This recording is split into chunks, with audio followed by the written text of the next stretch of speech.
June 2nd, and we're in a new book now, Acts. Acts is the history of the early church. It's a historical book.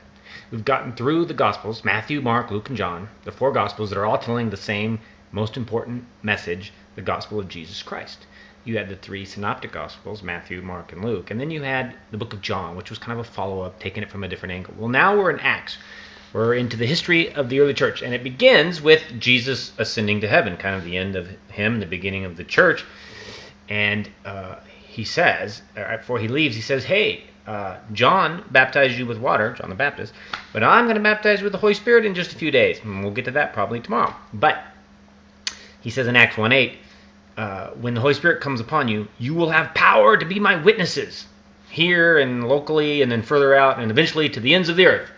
And that's exactly how the early church grew. They received power from the Spirit of God, the very essence of God living in them, giving them divine dunamis or dynamite, empowering them to live beyond themselves, to live free from sin, to be bold, and to go out and to preach the gospel. And most of them gave their lives to what they believed in, and their death brought the growth of the church and expansion of God's kingdom throughout the whole known world at that time.